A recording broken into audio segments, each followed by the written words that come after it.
తాకట్లో ఉన్న బంగారాన్ని విడిపించి ఆ రోజున మార్కెట్ ధర కట్టి మిగిలిన డబ్బును మీకు అందిస్తుంది కొమ్మూరి గోల్డ్.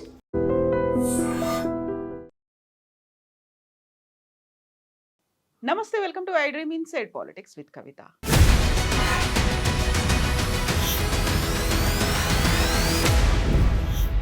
కాలక్షేప కథా చిత్రం సిట్ విచారణకి హాజరై వచ్చిన అనంతరం కేటీఆర్ అన్న మాటలేవి. ఇదే సిట్ విచారణకి హాజరైనటువంటి హరీష్ రావు అదో సొల్లు పురాణంగా కొట్టిపారేశారు. యాక్చువల్గా సిట్ క్వశ్చన్స్ అడుగుతోందా, బాధితులెవరో తేల్చుకునే పనిలో ఉందా, లేకుంటే విచారణకు వెళ్ళినటువంటి పొలిటీషియన్సే సిట్ అధికారులని విచారించి వస్తున్నారు. యాక్చువల్గా సిట్ ఎందుకు ఫామ్ చేశారు, అందులో విచారణలో ఏం జరగబోతోంది, 7 గంటల విచారణ అవుట్కమ్ అనేది ఎప్పుడు తెలుస్తుంది? మనతో పాటుగా ఉన్నారు బీఆర్ఎస్ సీనియర్ లీడర్, మాజీ ఎమ్మెల్సీ కన్నె ప్రభాకర్ గారు. నమస్తే అండి. సో ఎడతెగని సీరియస్ లాగా కొనసాగుతూ వస్తోంది అనుకున్నప్పుడు ఫస్ట్ పోలీస్ ఆఫీసర్స్ అయ్యారు, వాళ్ళని అరెస్ట్ చేశారు. ఆ తర్వాత నెక్స్ట్ టర్న్ పొలిటీషియన్స్ మీదకి వచ్చింది. అక్కడ క్యాబినెట్లో ఎవరైతే కీలకంగా వ్యవహరించారో వాళ్ళ పేర్లు వచ్చాయి. అన్ని లీకులు ఇస్తున్నారు, డైవర్షన్స్ చేస్తున్నారు. ఇవన్నీ చెప్పినప్పుడు కూడా సిట్ అనేది ఏర్పడింది. సిట్ తన పని తాను చేసుకుపోతుంది. మీకున్నటువంటి అభ్యంతరాలు, అది కూడా పర్టికులర్గా మేమే వాళ్ళని ఉల్టా క్వశ్చన్ చేశాము, ఏంటది అసలు? అభ్యంతరాలు ఏం లేవు కవిత. మాకు నిజానికి ఏ రాష్ట్ర ప్రభుత్వం అయినా తను చేయాలనుకుంటున్న పని నిర్భీతిగా, ధైర్యంగా, ఎటువంటి భేషజాలు లేకుండా, ఏ విషయాల్ని దాయకుండా అది కొనసాగిస్తే మేమేం తప్పట్టం. ఎందుకంటే ఇవాళ ప్రభుత్వం పనిచేయాలి, కానీ ప్రభుత్వం చేయాల్సిన పని చేయకుండా కక్ష సాధింపు పని చేసినప్పుడు మాత్రం ఇబ్బంది అవుతుంది. ఇప్పుడు మీరే చెప్తున్నారు, మీ ఇంట్రోలో చెప్పినారు, దాదాపు ఏమేం జరిగిందనే విషయం చాలా చెప్పుకుంటూ వచ్చినారు. 2 సంవత్సరాలుగా జరుగుతున్నటువంటి దీంట్లో ఈ రోజు వరకు వాళ్ళు డిసెంబర్ 7వ తేదీనో 9వ తేదీనో ప్రభుత్వంలోకి వస్తే బహుశా నెల రోజులు, ఆ తర్వాత ఫిబ్రవరి 24th జనవరి ఫిబ్రవరి నుండి లీక్లు ఇచ్చినారు. ఇది ఫోన్ ట్యాపింగ్ జరిగింది, ఇదోటి అదోటి అని అనేక రకాలుగా మాట్లాడుకుంటూ వచ్చినారు.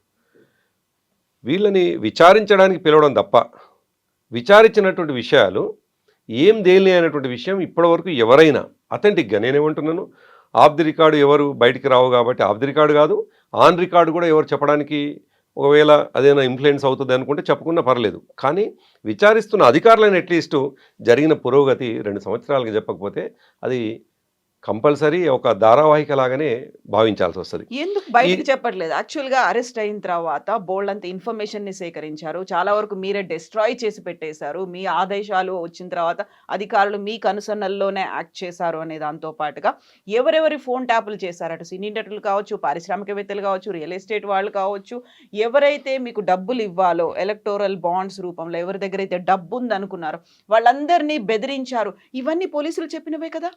ఎక్కడ ఇప్పటివరకు అదే అంటున్నా. నేను ఇంతకుముందు అడిగింది కూడా ఇదే. వాళ్ళు ఇచ్చే లీకులే తప్ప ప్రెస్ ముందలకు వచ్చి ఇవాళ సజ్జన్నారు ఏదైతే ఒక విచారణ ముగియగానే సాయంకాలానికి ఆయన మళ్ళీ ఫర్దర్గా ఏం చేద్దామని అనుకుంటున్నాడు అనే విషయం చెప్తున్నాడు. అట్లా ఇప్పటివరకు 2 సంవత్సరాలుగా జరిగినటువంటి ఒక్క విచారణ విషయాన్ని కూడా లీక్ కాకుండా ఇంకేమైనా చేసిండ్రా అని అడుగుతున్నా నేను. వాళ్ళు నిజాయితీగానే ఉంటే దీంట్లో ఏదన్నా మేము తప్పు చేసినాము అనేటువంటి విషయం నిర్ధారణ అయ్యి ఉంటే ఏదన్నా ఒకటి చెప్పాలి కదా బయటకు వచ్చి. మీరు అనేటివన్నీ కూడా ఎక్కడో మీరు సోషల్ మీడియాలో లేకపోతే లీక్ల ద్వారా వచ్చింది అడుగుతున్నదే తప్ప సజ్జన్నారు ఈ మాట అడిగినాడు, మరొక సిట్ అధికారి ఈ మాట అన్నాడు, లేదు ముఖ్యమంత్రి. బట్ వాళ్ళు విచారణలో ఉన్నప్పుడు ఎట్లా వెల్లడిస్తారు? ఎగ్జాక్ట్లీ కరెక్ట్ అన్నారు మీరు. విచారణ జరుగుతున్నటువంటి సమయంలో వెల్లడించొద్దని మేము కూడా అంటున్నాం. అది మేము కూడా ప్రభుత్వంలో ఉన్నాం. మరి విచారణ జరుగుతున్నటువంటి సందర్భంలో లీక్లు ఎట్లా వస్తాయి? లీక్లు వస్తున్నాయి అంటేనే ఏదో ఒక నీ బ్యాడ్ ఇంటెన్షన్ ఉన్నట్టే కదా.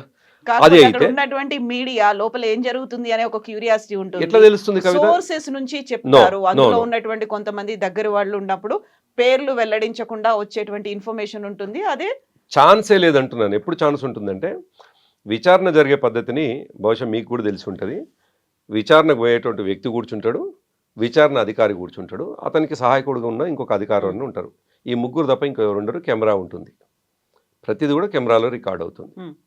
ఈయన ఏదైనా అడ్మిట్ అయితే, ఈయన ఏదైనా కన్ఫామ్ చేస్తే, లేదు ఏదైనా విషయం చెప్తే అందులో రికార్డ్ అవుతుంది. లేదు ఈయన ఏదైనా చెప్తున్నటువంటి సందర్భంలో వీళ్ళన్నా చేయాలి.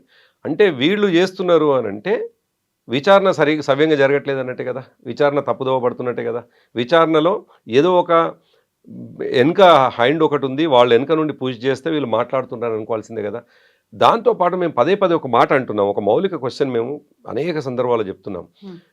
ఇప్పుడు మా కేటీఆర్ గారు, ముఖ్యంగా హరీష్ రావు గారు 4 రోజుల క్రితం 5 రోజుల క్రితం అన్నది, కానీ అంతకంటే ముందు కేటీఆర్ గారు 1-2 సందర్భాల్లో చెప్పిన మాట ఏంటంటే, 2 సంవత్సరాలుగా మీరు నడుపుతున్నారు కదా, ఒక్కసారైనా ఏం జరిగింది అనేటువంటి విషయం మీరు చెప్పిండ్రా? ఈ 2 సంవత్సరాల కాలం పట్టదు కదా. దానికి తోడు ఈ మధ్యనే బహుశా ఎక్కడో చూసినా నేను, బీజేపీ ఎంపీ ఒక ఆయన అన్నారు చాలా స్పష్టంగా, అసలు ఎంతకాలం ఇది నడుపుతారు ఇంకా అనేది. కోర్స్ ఆయన మా మీద కోపంతో అనవచ్చు, మాకు నష్టం జరగాలి అనవచ్చు, కానీ అక్కడి నుంచి వస్తున్న ప్రశ్న కూడా కదా, ఇంకెంతకాలం నడుపుతారు ఇది అనేది. అదే దీంట్లో ప్రశ్న కాదు, దాంట్లో మీరు చెయ్యట్లేదా అనేటువంటి ప్రశ్న కూడా అదే బీజేపీ. నేనేమంటున్నా, చేసినము చేయలేదు అనేటువంటి విషయాన్నేమో విచారణ చేసిన వాళ్ళు తేల్చాలి, కానీ జరుగుతున్నటువంటి విధానం పట్ల అందరికీ అభ్యంతరం ఉంది. సాక్షాత్తు సుప్రీంకోర్టు ఏమన్నదో మీరు ఈ మధ్య చూసినారు. సుప్రీంకోర్టు చెప్పినారు చాలా స్పష్టంగా, ఇంకెంతకాలం నడుపుతారు ఇది అని చెప్పేసి. అంటే సుప్రీంకోర్టుకు అభ్యంతరం ఉంది విచారణ పట్ల, మా అపోనెంట్ పార్టీకి అభ్యంతరం ఉన్నది, ఎట్ ద సేమ్ టైం విచారిస్తున్నటువంటి అధికారులు ఇప్పటివరకు మాట్లాడరు. దీన్ని ఎట్లా అనుకోవాలి అని అంటే, మీకు విచారణ పట్ల అభ్యంతరం ఉంది, విచారణ ప్రాపర్ గా జరగట్లేదు అనేటువంటి అనుమానాలు ఇవన్నీ ఉన్నప్పటికీ యాక్చువల్ గా జరిగిందే ఫోన్ ట్యాపింగ్. దాన్ని ఎందుకు జరగలేదు నేను అదే అంటున్నాను. ఇది జరగలేదు కాబట్టి ఏది బయట పెట్టకుండా వాళ్ళు వివిధ రూపాల్లో గుంజడానికి ప్రయత్నం చేస్తుంటూ, అసలు ఏదైనా జరుగుంటే ఈ 2 సంవత్సరాల్లో కొంతమందిని జైల్లో వేసినారు, బయట వాళ్ళు ఇన్ఫ్లుయెన్స్ చేస్తారని మరొకటని జైల్లో వేసినారు అధికారులని. వాళ్ళ నుంచి ఏం సమాచారం లేదు కాబట్టి వచ్చి ఉండదు. వాళ్ళు చెప్పింది నిజము అని ఒకవేళ ఉండి ఉంటే, అదైనా ఎవరైనా, ప్రభాకర్ రావు గారు ఈ విషయాలు చెప్పినారు, రాధాకిషన్ రావు గారు ఈ విషయం చెప్పినారు, ప్రణీత్ రావు గారు ఈ విషయాలు చెప్పినారు అనే మాట చెప్పాల్సి ఉండే. లేదు, చెప్పడం మధ్యలో జరుగుతున్నటువంటి విచారణ మధ్యలో జరుగుతుంది కాబట్టి చెప్పడానికి వీల్లేదు అనుకుంటే, 2 సంవత్సరాల కాలం ఎందుకు పడుతుంది? తొందరగా ముగించి ఏం జరిగిందో చెప్పండి, ఏం చేయాలనుకుంటారు. మేము అందుకే చేసిన నెంబర్లు తక్కువ ఉన్నాయి అంటే వేలు ఉన్నాయి కాబట్టి అవంతా క్రియేషన్ అంటున్నాను కవిత. నేనేమంటున్నానంటే, ఇవన్నీ కూడా వాళ్ళు చూయిస్తున్నటువంటి, వాళ్ళు వేస్తున్న క్వశ్చన్లు కావచ్చు, వాళ్ళు చెప్తున్న విషయం ఒక సొల్లు పురాణం అనేటువంటి మాట ఎందుకు అంటున్నామంటే, ప్రొద్దున 11 గంటల నుంచి వెళ్ళి రాత్రి 6:30 వరకు, సాయంకాలం 6:30 వరకు నడిపేటువంటిది మా విచారణకు వచ్చినటువంటి మా నాయకులు చెప్తుంది చూస్తే చాలా ఆశ్చర్యంగా, ఒక నవ్వుకునే విధంగా కనిపిస్తూ ఉంది. అసలు ఏం చేస్తున్నారో వాళ్ళకే అర్థం కానీ ఒక గందరగోళమైనటువంటి విషయం కనిపిస్తూ ఉంది. ఆయన ఒక అధికారి మాట్లాడుతుంటాడు, కరెక్ట్గా 2 నిమిషాలు మాట్లాడతాడు, 10 నిమిషాలు బయటకు పోయి ఫోన్ మాట్లాడేసి వస్తాడు. మళ్ళీ వస్తాడు, ఆయన చెప్పినటువంటి ఫీడ్బ్యాక్ తీసుకున్నటువంటి విషయాలు మళ్ళీ వచ్చి 2 క్వశ్చన్స్ వేస్తాడు, మళ్ళీ బయటికి 15 నిమిషాలు వేస్తాడు. ఓవరాల్గా రోజుకు సాయంకాలానికి వాళ్ళు అడుగుతున్నటువంటి క్వశ్చన్ 50 అయితే తీసుకుంటున్నటువంటి సమయం 50 × 5 నిమిషాలు, 50 × 10 నిమిషాలు అట్లా అవుతుంది. అంటే దీంట్లో వాళ్ళు ఎక్కడో ఒక రకమైనటువంటి తప్పుని వెతికి తద్వారా ఏదన్నా అధ్యయిద్దాం అనేది ఒకటైతే, ఇంకోటి కూడా కనిపిస్తూ ఉంది కవిత నాకేమంటే, ఇది పొలిటికల్గా దాన్ని చుట్టూ తిప్పి, అంటే పొలిటికల్ అడ్వాంటేజ్ వాడుకోవడం కోసం చేస్తున్నటువంటి ప్రయత్నం లాగా. ఎందుకంటే మేము కూడా అనుకున్నాం, ఒకవేళ ఏదన్నా ఉండి ఉంటే సంవత్సరంలోనే క్లోజ్ అయ్యేటువంటిది, అంత పెద్ద దూరంగా పోవాల్సినటువంటి అవసరం కూడా లేదు. ఇప్పుడు వాళ్ళ ఇంటెన్షన్ ఏంది, సందర్భం వచ్చినప్పుడల్లా ఈ విషయాన్ని తెర మీద తీసుకొచ్చి ఉన్నటువంటి విషయాలని పక్కదారి పట్టించడానికి చేస్తున్నటువంటి ఒక ప్రయత్నంగా వాడుతున్నటువంటి ఒక టూల్ ఇది అని అనిపిస్తుంది. బట్ ఈ మీరు ఒక టూల్ అన్నప్పటికీ కూడా అక్కడ బోల్డ్ అన్ని క్వశ్చన్స్ అనేవి ఉన్నాయి. వీటన్నిటికి సంబంధించి ఎవరైతే ఇప్పటిదాకా అరెస్ట్ అయ్యి ఉన్నారో వాళ్ళకి బెయిల్ అనేది సుప్రీంకోర్టు కూడా ఇవ్వలేదు. వీళ్ళు సుప్రీంకోర్టు దాకా వెళ్ళబడండి, సుప్రీంకోర్టు కూడా వీళ్ళ దాంట్లోనే వర్క్ చేస్తుందనా మీరు? అంటే ఎవరైతే విచారించబడ్డారో, ఎవరి మీద అయితే ఇవి కేసులు నమోదు కాబడ్డాయో, ఆ పెట్టినటువంటి సెక్షన్స్ సుప్రీంకోర్టు కూడా అంత ఈజీగా ఇచ్చేటువంటి కేసులను నమోదు చేయలేదు. కేసు పెట్టడంలో ఉంటుంది, ఎఫ్ఐఆర్ రెడీ చేయడంలో ఉంటుంది. కాబట్టి మోపబడ్డటువంటి నిందలు ఏవైతున్నాయో చాలా తీవ్రమైనవి కాబట్టి కేసులో బెయిల్ రాకుండొచ్చు. బెయిల్ రాలేదు అన్నంత మాత్రాన నిందితులు కాదు.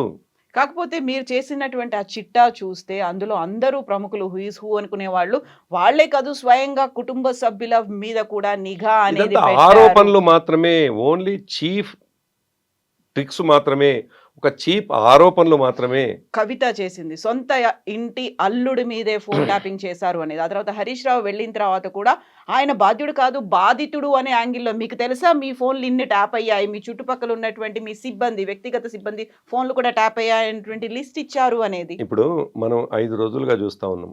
ఈ 5 రోజుల్లో మన చర్చ అంతా ఏముంది, అనేక ప్రజా సమస్యలు ఉన్నాయి. ఈ రాష్ట్రంలో ఈ ప్రభుత్వం ఇచ్చినటువంటి హామీలు అమలు చేయాల్సిన అవసరం ఉన్నది. ఇవాళ రైతు బంధుకు సంబంధించినటువంటి అది పడాల్సినటువంటి అవసరం ఉన్నది. ఇవన్నీ చర్చలు చేయాల్సినటువంటి మనము కేవలం 4-5 రోజులుగా ఫోన్ ట్యాపింగ్ చుట్టే తిరుగుతున్నాం. కారణం ఏమిటి? సరిగ్గా రేవంత్ రెడ్డి ఎజెండా ఫిక్స్ చేస్తాడు. ఆ ఫిక్స్ అయినటువంటి ఎజెండాలో మీరు మేము అందరం కలిసి పడి ఉండాలి.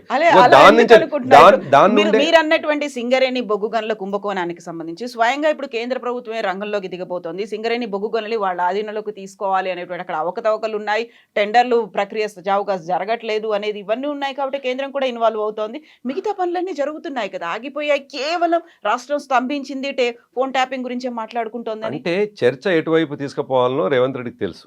కాబట్టి 2-3 విషయాలను ఆయన ప్రధానంగా దృష్టి పెట్టి ఈ చర్చను తెర మీద తీసుకొచ్చాడు. ఇది అసందర్భమైన చర్చ. నిజానికి అసందర్భం అంటున్నాను. రొటీన్గా చేసే విచారణ రొటీన్గా చేసుకుంటూ పోతే ఏం పెద్ద అయ్యే ఇబ్బంది ఏం లేదు. 3 విషయాలు జరిగినాయి. ఒకటి, వాళ్ళ మంత్రుల మీదనే జరిగినటువంటి ఏదైతే వ్యవహారం ఉన్నదో, మంత్రుల మధ్యలో సయోధ్య లేకపోవడం, వాటాల పంపిణీ, తర్వాత టెండర్ల పంపిణీ, దాంట్లో ఉన్నటువంటి లొసుగులు, దాని నుంచి బయటపడ్డటువంటి టెండర్ల విధానంలో లొసుగులు, ఇవన్నిటితోటి ఒక గందరగోళమై చివరికి మీడియాను కూడా బాధ్యులను చేసి మీడియాకు సంబంధించిన రిప్రజెంటేటివ్స్ని అరెస్ట్ చేసి పంపినారు. అప్పుడు ఒక రకమైనటువంటి అపవాదు మూటగట్టుకుంది ప్రభుత్వం.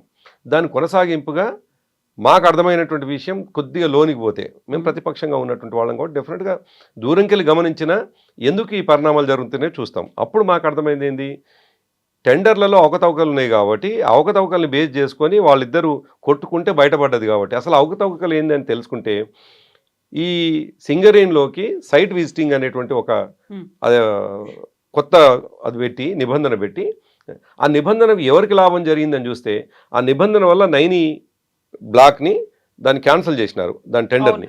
మళ్ళీ టెండర్లు మళ్ళీ పిలుస్తామని చెప్తున్నారు. నేను అదే అంటున్నాను. నేనేమంటున్నానంటే భారతదేశం మొత్తంలో ఒక సింగరేణే కాదు, అనేక రాష్ట్రాల్లో ఈ కోల్కి సంబంధించినటువంటి డిగ్గింగ్ ఏదైతే ఉందో, ఎక్స్కవేషన్ సంబంధించింది అన్ని రాష్ట్రాల్లో ఉన్నాయి. మరి సింగరేణి ఒకటి అనుకోండి. ఇప్పటి వరకు ఎప్పుడు ఎవరు విధించినటువంటి నిబంధన ఈ సైట్ విజిటింగ్ అనేటువంటిది. ఇప్పుడు నేను ఒక కాంట్రాక్టర్ అయి ఉంటే, నేను టెండర్ వేద్దాం అనుకుంటే, నేను డెఫినెట్గా సైట్ చూడకుండా అసలు టెండర్కి పోను. నేను ఫస్ట్ ఎన్ని ఎకరాలు ఉంది, ఎంత ఓబీ ఉన్నది, ఎంత ఓబీని క్లియర్ చేస్తే కోల్ వస్తుంది, ఇది నేను విజిటింగ్ చేయకుండా అసలు పోను నేను. నువ్వు సైట్ విజిటింగ్ చేసినావా చేయలేదా అనేటువంటి ఒక పనికిరాని నిబంధన పెట్టడంతో జరిగింది ఏంటి, వాళ్ళ సొంత బామ్మర్దికి దాంట్లో లాభాలు జరిగినాయి. ఎట్లా లాభాలు జరిగినాయి అని ఒక అడుగు ముందుకేసి మేము ఆలోచించినప్పుడు సింగరేణి ఆ సర్టిఫికేట్ ఇస్తుంది. సింగరేణి సర్టిఫికేట్ కావాలి అని అంటే ఇప్పుడు నాలాంటి వాళ్ళు ఎవరన్నా టెండర్కి పోదాం అనుకుంటే మేమందరం సింగరేణి దగ్గర పోవాల్సిందే. పోయి వాళ్ళ దగ్గర సర్టిఫికేట్ తీసుకోవాలి. తీసుకుంటున్నప్పుడు కవిత తీసుకుంది, ప్రభాకర్ తీసుకుంటూ మరొకరు తీసుకున్నారు. వాళ్ళకి ఆ విషయం తెలిస్తే వెంటనే మీ కాంటాక్ట్ చేస్తారు, నాకు కాంటాక్ట్ చేస్తారు, మీరు ఎట్టి పరిస్థితుల్లో కూడా టెండర్కి పోకండి అని చెప్పేసి చెప్తారు. అంటే ఇదంతా ప్రామాణికంగా చెప్తున్నాను, నేను ఊరికి చెప్పటం లేదు, నేను ఉదాహరణలతో సహా చెప్తాను మీకు. నేను అయితే బేస్ ఉంది దీనికి. వాళ్ళు అంటారు, వాళ్ళు అన్న తర్వాత ఎట్లాగో ముఖ్యమంత్రి స్థాయి మనిషి లేదు, ముఖ్యమంత్రి ఎన్నుకున్నటువంటి మనుషులు బెదిరించడం ద్వారా ఎనికిపోతారు. అప్పుడు ఏమవుతుంది, గతంలో మా ప్రభుత్వంలో ఏదైనా టెండర్ అయితేనేమో -10, -14, -12, ఈ ప్రభుత్వంలోనేమో +8, +12, +20.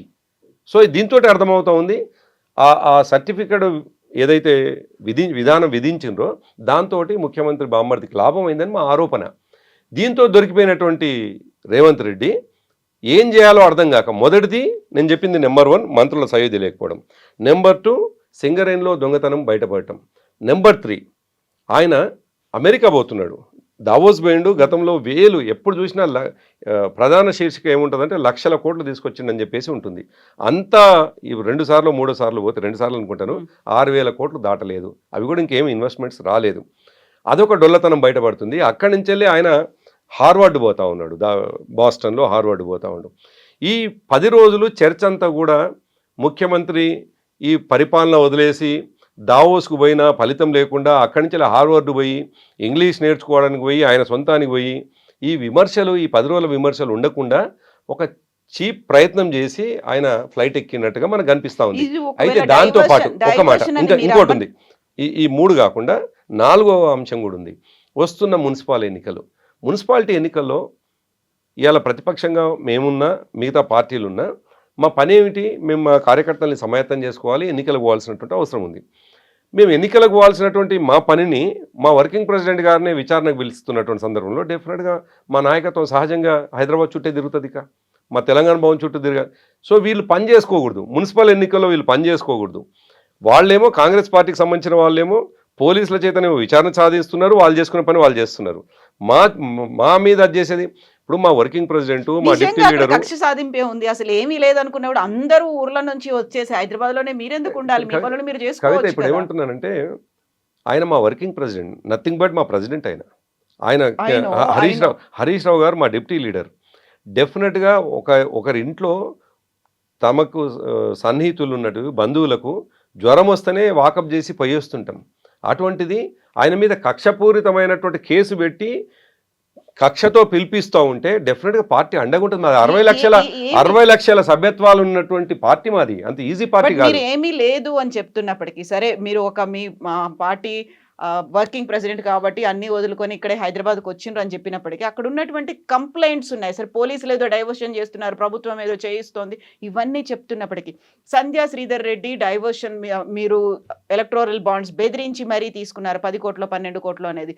వార్ రూమ్లను ఏర్పాటు చేశారు, ఇజ్రాయెల్ నుంచి నిఘాకి సంబంధించి పరికరాలు తెప్పించారు, అవన్నిటికీ బీఆర్ఎస్ నుంచే ఫండ్స్ వెళ్ళాయి. ఇవన్నీ కాదా? ఇవన్నీ ఆరోపణలు నిరాధారాలు. ఏమంటున్నా ఫైనల్ రిపోర్ట్ వాళ్ళు ఇచ్చి సంధ్యా శ్రీధర్ రెడ్డి ఏదన్నా కమిట్ అయిందా, లేదు మేము ఇజ్రాయెల్ టెక్నాలజీ వాడినామా లేదా, వచ్చినటువంటి విచారించబడ్డటువంటి వాళ్ళు ఏం కమిట్ అయినరు అనేటువంటి విషయం ఎప్పుడు తెలుస్తుంది? ఫైనల్గా తెలవాలి. అదర్వైజ్ ఇది ప్రాసెస్ కదా. నేనేమంటాను, అదర్వైజ్ ఎవరైనా చెప్పాలి. ఎవరు చెప్తున్నారు అంటున్నాను. అది నేను మౌలికమైన క్వశ్చన్ని వాళ్ళు ఎక్కడి నుంచి ప్రశ్న. మా కేటీఆర్ గారు ప్రశ్న అడిగినా సమాధానం రావట్లేదు, మీలాంటి వాళ్ళని నేను అడిగినా మీ నుంచి కూడా సమాధానం రావట్లేదు. మీరు ఇంకెవరినైనా అధికార పక్షానికి సంబంధించిన వాళ్ళని ఇంటర్వ్యూ చేసైనా అడగండి. బీఆర్ఎస్ వాళ్ళ క్వశ్చన్ ఒకటే, ఇవన్నీ ఎక్కడి నుంచి వస్తున్నాయి ఈ చర్చలన్నీ? ఇవన్నీ కూడా అధికారులు ఇచ్చినటువంటి వివరాలు. ఒక పెద్ద ఆయన చెప్పారు, పెద్ద ఆయన లీక్ అయితే ఏంటి, అక్కడ ఉంది జరుగుతోంది అదే కదా. నేను అందుకే అంటున్నాను అక్కడ అది జరగటం లేదు, వాళ్ళు లీక్ మాత్రమే ఇస్తున్నారు. వాళ్ళేమో లీక్ ఇస్తున్నారు, మేమేమో స్ట్రైట్గా వచ్చి చెప్తున్నాం. ఏం చెప్తున్నాం? మీరు 10 ఏళ్ల పాటు అధికారంలో ఉన్నారు, అక్కడ జరిగినటువంటి విచారణలో ఏం జరిగింది అనేది మినిట్ టు మినిట్ అప్డేట్లు అన్ని వచ్చి ప్రెస్ మీట్ లాగా పెట్టి కూర్చొని మాట్లాడేవాళ్ళ, చెప్పేవాళ్ళ? లేదు కదా. విచారణ డ్యూ కోర్స్ అనేది ఉంది, law will take its own course అన్నట్టుగా. నేను అగ్రి అవుతా కవిత, నేను 100%. మేము అధికారంలో ఉన్నాం 9.5 సంవత్సరాలు, ప్రభుత్వం ఏం చేయాలో అదే చేయాలి. దాంట్లో ఇప్పుడు 2 సంవత్సరాలుగా నడుపుతా ఉన్నారు వీళ్ళు. ఈ 2 సంవత్సరాల్లో లీకులు తప్ప ప్రామాణికమైనటువంటి ఒక విషయాన్ని బయటికి చెప్పి తద్వారా ఇది నిజమే అనేటువంటిది లేదు అంటున్నాను. ఈ లీకుల ద్వారా మీరు క్వశ్చన్ అడిగినా నా నుంచి వచ్చే ఆన్సరు నిజానికి మాకు అనుమానమైనటువంటి ఆన్సరే నేను ఇస్తాను. ఎటువంటి అనుమానమైనటువంటిది? వాళ్ళు మా మీద కక్ష సాధింపులో భాగంగా చేస్తున్నారు అనేటువంటిది. ఎప్పుడు ఇది అథెంటిక్గా ఉంటుంది అంటే జరిగినటువంటి వివరాలన్నీ కూడా కేటీఆర్ గారు ఇది కమిట్ అయినారు, హరీష్ రావు గారు ఇది కమిట్ అయినారు, ప్రభాకర్ రావు గారు ఈ విషయాన్ని ఆయన అడ్మిట్ అయినారు ఈ విషయంలో అని మాట చెప్పారు. అసలు చెప్పలేరు కదా. చెప్పినప్పుడు అదంతా విచారణలో భాగంగా జరుగుతోంది. ఫస్ట్ పోలీస్ ఆఫీసర్లు అయిపోయారు, నెక్స్ట్ మీ టర్న్ వచ్చింది కదా. మీరు అధికారులుగా ఎవరైతే ఉన్నారో లేకపోతే అక్కడ అధికారంలో ఎవరైతే ఉన్నారో వాళ్ళతోనే కదా. ఇది 6 నెలల్లో ముగిసేటువంటి వ్యవహారం. ఒకవేళ 10 ఏళ్ల పాటు జరిగిందంతా 6 నెలల్లో కంప్లీట్ అయిపోతుంది అంటారా? ఎగ్జాక్ట్లీ. సిట్ అనేటువంటిది స్పెసిఫిక్ గా దాని మీదే కొనసాగుతా ఉంది. ఇంకా వాళ్ళకి ఏం పని లేదు, ఒకవేళ కంప్లీట్ చేయాలనుకుంటారు. కానీ దీన్ని పొలిటికల్ ఆయుధంగా వాడదాం అనుకుంటున్నారు కాబట్టే మా యొక్క ఆరోపణ, మా యొక్క అభ్యంతరం కూడా. మా అభ్యంతరం ఏంటంటే, నువ్వు ఉన్నది ఏదన్నా నిజమంటే, మా వాళ్ళు ఎవరన్నా అడ్మిట్ అయి ఉంటే, మా వాళ్ళు ఏదన్నా నీకు చెప్పి ఉంటే ఆ విషయమైనా నువ్వు ఫైనల్ కంక్లూజన్కి వచ్చి ఆ విషయమైనా చెప్పు. అదర్వైజ్ నువ్వు లీకులు ఇచ్చి తద్వారా మా క్యారెక్టర్ని పాడు చేస్తున్నావు అంటున్నాం. నువ్వు వాడుతున్నది ఏంది అంటే, మేము పొలిటికల్గా మాకు ఎక్కడైతే మైలేజ్ వస్తున్నదో, ఎప్పుడైతే జనాల్లోకి మేము పోతున్నామో సరిగ్గా ఆ సమయానికి ఈ అంశం తీసుకొచ్చి ఒక సిట్ అని మరొక నోటీస్ ఇచ్చి మమ్మల్ని విచారణకు పిలిపించి చర్చలు దాని చుట్టూ తిప్పుతా ఉన్నావు తప్ప దీంట్లో నిజాయితీ లేదు మీ దీంట్లో అనేటువంటి మాట మేము అంటున్నాం. దానికి నువ్వు సమాధానం చెప్పాలి కదా. మీరు బెదిరిస్తున్నారు, అక్కడ సాక్షులని ప్రభావితం చేసేలా మీరు వ్యవహరిస్తున్నారు. ఎట్ ద సేమ్ టైం సిట్లో ఎవరైతే అధికారులు ఉన్నారో వాళ్ళను కూడా మీరు బయటకు వచ్చి బెదిరిస్తున్నారు. నీ పదవీ కాలమో లేకుంటే 6 నెలల్లో రిటైర్ అయిపోతా, తర్వాత చూసుకుంటా, ఈ ధోరణి ఏంటి అసలు? కవిత ఒక మాట చెప్పండి. మీరే అంటున్నారు 9.5 సంవత్సరాలు మీరు బాగా తప్పులు చేసి ఉంటారు, చేసినారు కాబట్టి ఇదంతా చేస్తున్నారు. సరే, నువ్వు ఒక మిడిల్ మ్యాన్గా మిడిల్ ఉమెన్గా నువ్వు విషయం తెలుసుకొని చెప్తున్నావు. నేనేం బయాస్గా మేము అనుకోవట్లేదు. కానీ ఇప్పుడు చెప్తున్నటువంటి వాళ్ళు ఏదైతుందో కేవలం ఆరోపణలు మాత్రమే చెప్తున్నారు తప్ప మరొకటి కాదు. ఒకవేళ విచారించబడుతున్నటువంటి వ్యక్తి విచారణాధికారిని బెదిరించేటువంటి పరిస్థితులు ఉంటాయా? బయట బెదిరిస్తున్నారు కదా, బయట కూడా అదే కాదు, జరుగుతుంది. నేను మీరు 6 ఏమంటున్నా? నెలల్లో రిటైర్ అయిపోతారు, కాదు. మేము చూసుకుంటాం, నిన్న మీరు తర్వాత మా చూసినారు. ప్రభుత్వం వస్తుంది. నిన్న మీరు చూసినారు, నిన్న మా పార్టీ ఆఫీస్లో కేటీఆర్ గారి ప్రెస్ మీట్ చూసినారు. ఆయన ఎంత స్ట్రైట్గా విషయం చెప్పినాడు. ప్రజల ముందు తను అక్కడ ఏం మాట్లాడిండో అతనే చెప్పిండు ఏం జరిగింది అన్నటువంటి విషయం. ఎక్కడ కూడా నువ్వు బహుశా ప్రపంచంలో ఎక్కడ విచారణలు జరిగిన సందర్భంలో నేనే గట్టిగా మాట్లాడొచ్చిన అనేటువంటి సందర్భం రానే రాదు. వచ్చింది అంటే ఏమని అర్థం చేసుకోవాలి? బట్ అందులో ఒకటి మాత్రం యాక్సెప్ట్ చేశారు కదా, సినీ నటులకు సంబంధించి వాళ్ళని బెదిరించారా లేకపోతే ఫోన్ ట్యాప్ చేశారా అనేది నేను అడిగాను, వాళ్ళు లేదన్నారు. ఆ వివరణ అయితే సజ్జనార్ ఇచ్చారు కదా. కాదు, నేను అది సజ్జనార్ ఇవ్వలేదు, అక్కడ విన్న విచారణాధికారి ఆయన రాసుకున్నటువంటి ప్రశ్నల్లో అది లేదు అనే విషయం చెప్పి ఉంటాడు. తనంటూ ఇప్పుడు మీరు చెప్పిన ప్రకారమే దాని కొనసాగింపే. మీరు ఏమంటున్నారంటే ఈ లీకులు వచ్చిన దాని మీద నన్ను క్వశ్చన్ అడుగుతున్నారు, సమాజంలో ఉన్న క్వశ్చన్ కూడా అదే. ఈ లీకులే అబద్ధం అనేటువంటి ఒక మాట అయితే దాని కొనసాగింపు ఏంటి? ఆ లీకులు ఏమిటి? సినిమా యాక్ట్రెస్లకు సంబంధించి, బిల్డర్లకు సంబంధించి, మరొకరికి సంబంధించి ఈ వివిధ రకాలుగా లేదు, ఆ ఎలక్ట్రల్ బాండ్కు సంబంధించినటువంటి విషయాలు అడిగినారు. ఇప్పుడు ఆ లీకులు అనేటువంటి విషయము అబద్ధము అనేటువంటి మాటని చెప్పడానికి మా కేటీఆర్ గారు నిన్ను అడిగినటువంటి ప్రశ్ననే ఇప్పుడు అప్పటిదాకా లీక్ అనేది అబద్ధం అనేది ఇప్పుడు తేలిపోయింది కదా. ఇప్పుడు మీరు ఇంతకుముందు చెప్పినట్టుగా అందులో నిజం ఉంటేనే ఎవరి ద్వారా తెలుస్తుంది కదా అని. ఇప్పుడు ఆ విచారణ అధికారే చెప్పినటువంటి మాట ఏంటంటే ఆ ప్రశ్ననే లేదు ఇందులో కాబట్టి అని అంటున్నాడు. అంటే అర్థమైంది ఏదో ఒక రకంగా మా నాయకుడి మీద బురద జల్లడం కోసం జరుగుతున్నటువంటి ప్రయత్నము. దానికి నాయకుడి మీద కాదు, మొత్తం ప్రభుత్వం, అక్కడ సీఎం, మంత్రివర్గము, అధికారులు అందరినీ మిస్యూజ్ చేశారు అనే దాంతో పాటుగా ఎలక్షన్స్ కోసం మీరు ఏర్పాటు చేసుకున్నటువంటి వార్ రూములు అనేవి హైదరాబాద్లో డిఫరెంట్ ప్లేసెస్లో ఉన్నాయి. అది కూడా ఒక మీడియా అధినేత ఇంట్లో ఏర్పాటు చేసుకున్నారు, సిరిసిల్లలో ఏర్పాటు చేసుకున్నారు. వార్ రూమ్ అంటే మీ ఎలక్షన్ స్ట్రాటజీని మీరు చూసుకోవాలి తప్ప ఫోన్లను ట్యాప్ చేసుకోవడానికి స్పెషల్ మెకానిజంని అక్కడ ఎందుకు పెట్టుకున్నారు? ఎందుకు బెదిరించారు ఎలక్టోరల్ బాండ్స్ కావాలని? నేను అక్కడికి వస్తాను. అయితే విచారించబడుతున్నటువంటి వ్యక్తి విచారణ అధికారినే బెదిరించేటువంటి పరిస్థితి ప్రపంచంలో ఎక్కడన్నా ఉంది అంటే నికార్సుగా ఉన్నటువంటి సందర్భంలోనే, ధైర్యంగా ఉన్నటువంటి సందర్భంలోనే, నేనేం తప్పు చేయలేదు అని బలంగా నమ్మినటువంటి సందర్భంలోనే, కాన్షియస్గా ఉన్నటువంటి సందర్భంలోనే ఆ స్థాయిలో మాట్లాడతాడు. బెదిరించారు అంటే అక్కడ అహంకారం అనేది కనిపిస్తుంది. క్వశ్చన్ చేయొచ్చు కదా. కాదు, బెదిరించుడు కాదు అది. దాన్ని క్వశ్చన్ చేసినా అని వాళ్ళేమో బెదిరించిండ్రు అని అనవచ్చు. కానీ కేటీఆర్ గారు నేనే అసలు చాలా విచిత్రమైనది, నాకు అదే ఆశ్చర్యం అనిపిస్తుంది. నిన్న నుంచి నేను కూడా నవ్వుకుంటా ఉన్నాను. ఇన్వెస్టిగేషన్కు అధికారులు పిలిస్తే కేటీఆర్ గారే వాళ్ళని ఇన్వెస్టిగేట్ చేసి వచ్చినారు. అంటే అర్థం ఏంటి? ఈయనని ఇన్వెస్టిగేట్ చేస్తున్నటువంటి అధికారుల దగ్గర పసలేని ప్రశ్నలు ఉన్నటువంటి సందర్భంలో ఆ ప్రశ్నలకు మరొక ప్రశ్నని మీ దగ్గర ఏమున్నాయో చెప్పండి అని మా వర్కింగ్ ప్రెసిడెంట్ గారు అడుగొచ్చినప్పుడే ఆయన ఎంత నిజాయితీగా తను ఆన్సర్స్ని చెప్పొచ్చిండో మనం అర్థం చేసుకోవాలి ఒకటైతే.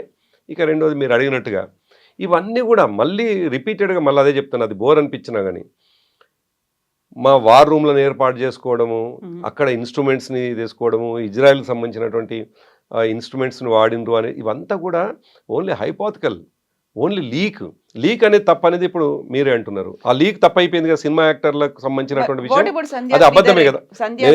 అది కూడా అబద్ధమే అంటున్నాను. ఆయన కంప్లైంట్ చేశారు కదా వెళ్ళి, అది తేలాలి కదా, ఫైనల్ కావాలి కదా. నేనేమంటున్నానంటే ఫైనల్ ఆయన కంప్లైంట్ ఎవరి మీద చేసిండు, ఏ వ్యక్తి మీద చేసిండు? ఆయన ఎలక్టోరల్ సరే, సంధ్యా శ్రీధర్ అనేటువంటి వ్యక్తి పట్ల ఇవాళ సమాజంలో అనేక రకాలైనటువంటి ప్రశ్నలు ఉన్నాయి. నాకు తెలిసి ఇప్పటికీ ఆయన మీద 39 కేసులు ఉన్నాయి.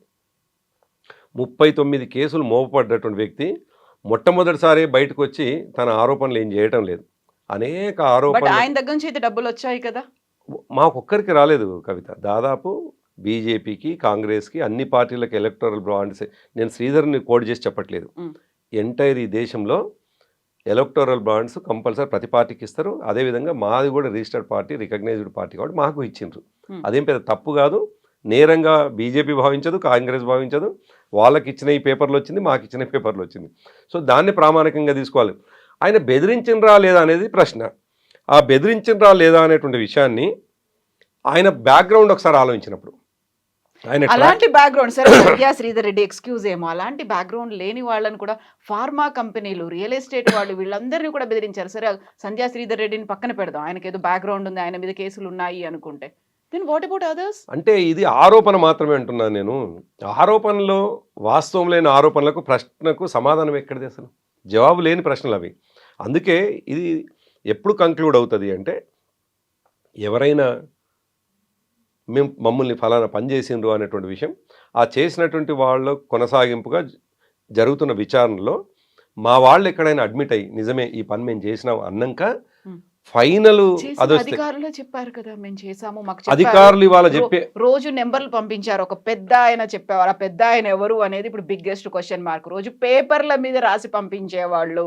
పెద్ద ఆయన అంటే డెఫినెట్గా ఆ డిపార్ట్మెంట్కి సంబంధించినటువంటి డీజీపీ గారు పెద్ద ఆయన ఉంటాడు, కమిషనర్ గారు పెద్ద ఆయన ఉంటాడు, హోమ్ మినిస్టర్ అయి ఉండొచ్చు, అనేక మంది పెద్ద ఆయనలు ఉంటారు. సీఎం ఉండొచ్చు. వాళ్ళ దాంట్లో పెద్ద ఆయన భాష అంటే ఇప్పుడు మనం అనుకుంటే అనేక మంది ఉంటారు, ఒకరేం కాదు. మీరు సీఎం అని మీరు భావిస్తే ఇంకో ఆయన ఇమీడియట్ హెడ్ అని అనుకుంటారు. కానిస్టేబుల్ ఏమో ఎస్ఐని హెడ్ అనుకుంటాడు, ఎస్ఐ ఏమో ఇన్స్పెక్టర్ని హెడ్ అనుకుంటాడు, ఇన్స్పెక్టర్ ఏసీపీని హెడ్ అనుకుంటాడు, ఏసీపీ డీసీపీని అనుకుంటాడు, డీసీపీ డిఐజీని అనుకుంటాడు, డిఐజీ వాళ్ళు డీజీపీ అని అనుకుంటారు. ఇది ఒక హైరార్కీ ఉంటుంది. దాంట్లో పెద్ద ఆయన అనగానే కేసీఆర్ గారే, పెద్ద ఆయనగానే ముఖ్యమంత్రి, పెద్ద ఆయనగానే హోంమంత్రి అని మనం ఊహించుకునే కంటే పోయినటువంటి వాళ్ళు విచారణలో ఏం చెప్తున్నారు అనేటువంటి విషయమే ఇప్పుడు ప్రధానం. మనం ఈ మధ్యకాలంలో చూసినది సరే, పోలీస్ అధికారులను పిలిచి వాళ్ళని బెదిరించినరా, భయపెడుతున్నారా, వాళ్ళని జైల్లో వేసి మానసికంగా కుంగదీస్తున్నారా, తద్వారా ఏమైనా రాబట్టాలనుకుంటున్నారా, అది ఒకటైతే అదంతా జరిగిన తతంగం తర్వాత పొలిటికల్ లీడర్స్ని పిలుస్తున్నటువంటి సందర్భంలో మా నాయకులు ఎవరు పోయినా, ఏ స్థాయి వాళ్ళు పోయినా, నేనేమంటున్నా చిన్న స్థాయి పెద్ద స్థాయి కాదు, పొలిటికల్ లీడర్ అనేవాడు ఏ స్థాయి అయినా, మా వర్కింగ్ ప్రెసిడెంట్ గారి నుంచి మొదలుకొని ఒక సామాన్య కార్యకర్త వరకు పిలిస్తే కూడా పోయొచ్చిన తర్వాత వాళ్ళది ఒకే రకమైనటువంటి రెస్పాన్స్ ఉంటున్నది. ఈ పనికిమాలిన క్వశ్చన్లతోటి సమయం వృధా చేస్తుండే తప్ప, దీన్ని రాజకీయంగా వాడుకుంటున్నే తప్ప, దీంట్లో ఎటువంటి ఒక మౌలిక క్వశ్చన్స్ లేవు, ఒక ఎస్టాబ్లిష్డ్ అది లేదు అనేటువంటి మాట చెప్తున్నారు. దాంతో అర్థమవుతుంది ఏంటంటే దీని వెనుక ఒక కుట్ర దాగి ఉన్నది, ఒక పొలిటికల్ కుట్ర దాగి ఉన్నది. ఏదన్నా విషయం మనం తెర మీదకి తీసుకురాగానే ఆ తెర మీద తీసుకొచ్చిన విషయాన్ని పక్కన పెట్టడానికి, అది ప్రజలు మర్చిపోవడానికి తెస్తున్నటువంటి ఆరోపణలో భాగంగా ఇటువంటి సిట్ విచారణలు అనే విషయం చాలా స్పష్టంగా కనిపిస్తూ ఉన్నాయి. అందుకే ఇవన్నీ ఆరోపణలు మాత్రమే. నెక్స్ట్ టర్న్ సంతోష్ రావు ఉన్నారు, ఆ తర్వాత కవిత ఉంది, తర్వాత కేసీఆర్ వస్తారు అనే మాటలు. అదే ఇవన్నీ కూడా లీక్లే. నేను ఏమంటున్నాను, బట్ వాళ్ళందరూ రెడీగా ఉన్నారా? కవిత గురించి మీకు తెలియకపోవచ్చు, బట్ సంతోష్ రావు కావచ్చు, కేసీఆర్ కావచ్చు, వాళ్ళైతే వస్తారా? కేసీఆర్ గారు చట్టాన్ని గౌరవిస్తారు. చట్టంలో భాగమైనటువంటి సందర్భానుసారంగా కానిస్టేబుల్ ఆపితే కూడా ఆగిపోతారు. కేసీఆర్ గారు ముఖ్యమంత్రిగా ఉండవచ్చు, ఏదన్నా పోతుంటే కానిస్టేబుల్ ఆపితే కూడా ఆగిపోతారు. ఆయనకు చట్టం పట్ల అంత అచంచలమైన విశ్వాసం, గౌరవం కూడా. ఆల్రెడీ దానికి సంబంధించి అప్పుడు అటెండ్ అయ్యారు. పిలుస్తున్నటువంటి వాళ్ళ ఇంటెన్షనే బ్యాడ్ ఇంటెన్షన్ ఉన్నప్పుడు, దాంట్లో ఎక్కడైనా టెక్నికాలిటీస్ ఏదైనా ల్యాబ్స్ ఉన్నప్పుడు మాత్రం తన వైపు నుంచి క్వశ్చన్ వస్తుంది.